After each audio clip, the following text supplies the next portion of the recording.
اعوذ باللہ من الشیطان الرجیم، بسم اللہ الرحمن الرحیم۔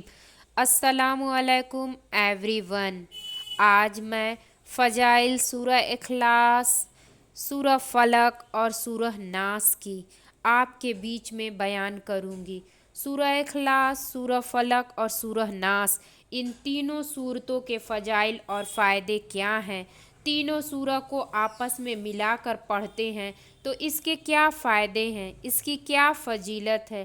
پیارے دوستو، میں آپ کو بتا دوں کہ سورہ اخلاص، سورہ فلق، سورہ ناس پڑھنے کے بہت زیادہ فائدے ہیں، ان کی فضیلت انگنت ہے۔ ان کے پڑھنے کے طریقے کیا ہیں؟ سب سے پہلے ہم جان لیتے ہیں کہ وہ سورہ ہے کون سی۔ پیارے دوستو، بہت سے لوگوں کو ایک بار میں سمجھ میں آ گیا ہوگا کہ سورہ اخلاص، سورہ فلق، سورہ ناس کون سی ہے۔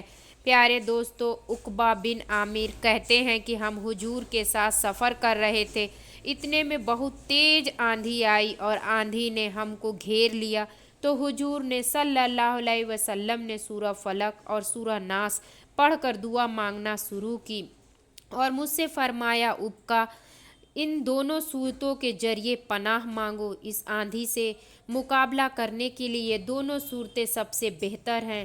پھر حضور صلی اللہ علیہ وسلم نے ایک اور صحابی سے فرمایا، آج کی رات ایسی عجیب آیت نازل کی گئی ہے کہ ان آیات کی طرح کوئی آیت آج تک نہیں دیکھی گئی، اور وہ آیات سورہ فلق اور سورہ ناس تھی۔ پیارے دوستو، اگر آپ پر کوئی بڑی مصیبت آ جائے یا پریشانی آ جائے، طوفان، آندھی آ جائے یا آپ کسی پریشانی میں پھنس جائیں، تو یہ تینوں سورہ ملا کر پڑھا کریں، پریشانی کسی بھی طرح کی کیوں نہ ہو، تینوں سورہ پڑھنے سے انشاءاللہ ختم ہو جائے گی۔ اس کی اگلی فضیلت، عبداللہ کہتے ہیں کہ بارش کی رات میں ہم حضور صلی اللہ علیہ وسلم کی تلاش میں نکلے، جب ہم آپ کی خدمت میں پہنچے تو آپ نے فرمایا، صبح شام 3 مرتبہ سورہ فلق، سورہ ناس پڑھا کرو، یہ ہر بلا مصیبتوں کو دور کرنے کے لیے کافی ہوگی۔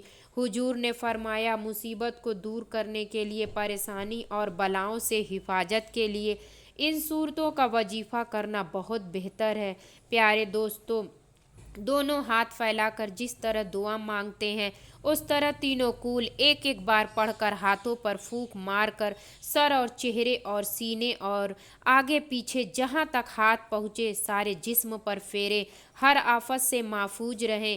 اس عمل کے کرنے سے اعضائے جسمانی سست نہیں ہوتے۔ پیارے دوستو، کچھ لوگ کام سے جب اپنے گھر لوٹتے ہیں تو بہت تھک جاتے ہیں، درد ہوتا ہے جسم میں یا ہاتھ پیر دکھتے ہیں، تو اس صورت میں آپ سے سورہ صرف ایک ایک بار پڑھ کر اپنے ہاتھوں پر پڑھ کر پھونک مار دیں اور ہاتھوں کو درد والی جگہ یا پورے جسم پر پھیر لیں، انشاءاللہ تعالی 5 منٹ میں آرام مل جائے گا۔ اگر نہیں ملا تو دوبارہ پڑھ لیں، انشاءاللہ آرام مل ہی جائے گا۔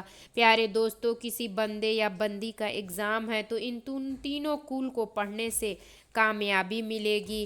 پیارے دوستو، حضرت عائشہ صدیق رضی اللہ فرماتی ہیں کہ اللہ تعالیٰ عنہا کہتی ہیں کہ جب رسول اللہ صلی اللہ تعالیٰ علیہ وسلم آرام فرمانے کے لیے لیٹتے تو دونوں ہاتھوں کو جوڑ کر سورہ اخلاص، سورہ فلق، سورہ ناس پڑھ کر دم کرتے اور بدن کے جس حصے تک ہاتھ پہنچتے وہاں ہاتھ پھیرتے، لیکن ہاتھ پھیرنے کی ابتدا سر اور چہرے سے ہوتی اور جسم کے اگلے حصے، اور اسی طرح 3 مرتبہ یہ عمل کرتے تھے۔ عبداللہ کہتے ہیں، بارش کی رات میں ہم حضور صلی اللہ علیہ وسلم کی تلاش میں نکلے، جب ہم آپ کی خدمت میں پہنچے تو آپ صلی اللہ تعالیٰ علیہ وسلم نے فرمایا، صبح شام 3 مرتبہ سورہ فلق، سورہ ناس پڑھا کرو، یہ ہر بلا کو دفع کرنے کے لیے کافی ہوگی۔ سورہ اخلاص کا نقش بیمار کو لکھ کر اور دھو کر پلائیں، اس سے صحت ہوگی۔ اس نقش کو بچے کے گلے میں باندھے تو بچہ تمام آفات سے محفوظ رہے گا۔ سورہ فلق کا بلا ناگہ پڑھنے اور تمام آفات اور عاجزی و شماری سے محفوظ رہتا ہے، نیز دشمنوں کے سر سے حفاظت، اور مسعور 100 بار پڑھے تو خلاصی پائے۔ جو سورہ ناس پڑھ کر اپنے اوپر دم کرے، اس پر کسی کا شہر نہ چلے اور بلا سے محفوظ رہے۔